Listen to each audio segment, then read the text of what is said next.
அவுதுபில்லாஹி மினஷ் ஷைத்தானிர் ரஜீம். பிஸ்மில்லாஹிர் ரஹ்மானிர் ரஹீம். அன்பார்ந்த நேயர்களே, காசா மக்களுக்காக நீதி தேடுவதில் நிறைய பேர் உழைத்து கொண்டு இருக்கிறார்கள்.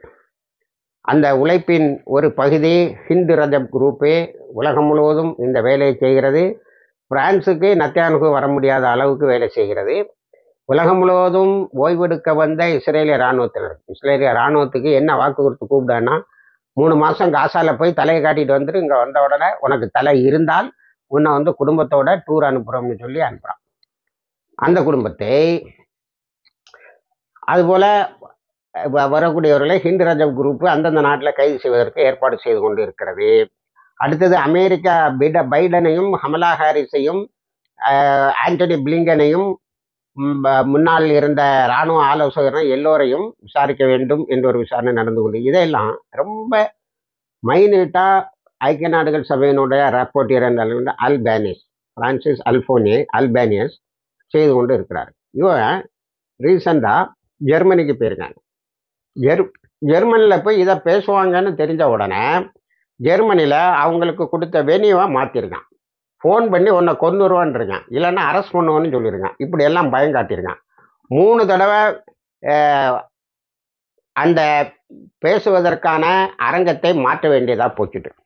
இதில் என்னன்னா, பெர்லினில், அதாவது ஜெர்மனியில் பெர்லினில் 3 இடத்துல மாற்றினதில் இல்லை, மாற்றும் போது ஏராளமான மாணவர்கள் குவிந்து விட்டார்கள். இந்த ஜெர்மனியை வச்சு தான் கோலஹோஸ்ட் கூட்டுப்படுகொலை நாட்களை வருஷந்தோறும் நினைவுபடுத்தி தன்னை வளர்த்து கொண்டு இருந்தது இஸ்ரேல். அந்த ஜெர்மனி இப்போ பாலஸ்தீனத்தில் செய்யக்கூடிய அநியாயங்களை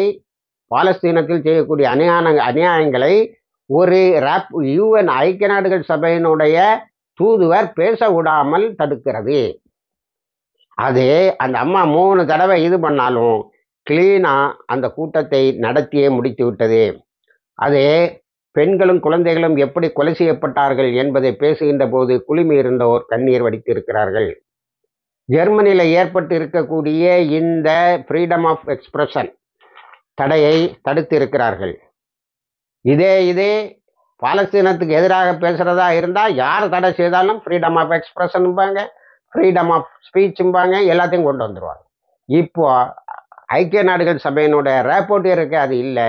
அந்த அம்மா ட்ரம்ப்பை நிறைய எக்ஸ்போஸ் பண்ணி பேசுறது. ட்ரம்ப் AI கைடட், அது ஆர்டிஃபிஷியல் இன்டெலிஜென்ஸ் கைடட் வீடியோ ஒன்றை வெளியிட்டு இருக்கிறாராம். அதில் அவரும் எலோன் மஸ்கும் இருக்கிறார்களாம். அவங்க 2 பேரும் காசா ட்ரம்ப்னு பெயர் போட்டு காசாவை அடையாளப்படுத்துகிறார்களாம். அதில் குழந்தைகள்லாம் எப்படி கஷ்டப்படுது, இடிபாடுகள்லாம் எப்படி இருக்குன்னு ஒரு பக்கம், இன்னொரு பக்கம் கற்பனையில் கட்டப்பட்ட கட்டடங்கள், காசா எவ்வளோ அழகாக இருக்கு பாருங்கன்னு ஒரு பிரமையை ஏற்படுத்த முயற்சி செய்திருக்கிறார்கள். அதற்கு எதிராக நாடாக சென்று ஒரு சகோதரி போராட்டம் நடத்துகிறார், உரைகளை நிகழ்த்துகிறார். அத்தனை தடைகளையும் தாண்டி அந்த வேலையை செய்து கொண்டு இருக்கிறார். இவர்தான் ஹேகில் இண்டிபெண்டன்ட் பாலஸ்தீன் இயக்கத்தை தொடங்கியவர். அதுவும் நடந்து கொண்டு இருக்கிறது. இணைந்திருங்கள். இது போன்ற சகோதரிகள் எடுக்கக்கூடிய முக்கியமான உலக நகர்வுகளை உங்களுக்கு கொண்டு வந்து சேர்க்கிறோம். வாஹிர் தவானா அல்ஹம்துலில்லாஹி ரப்பில் ஆலமீன்.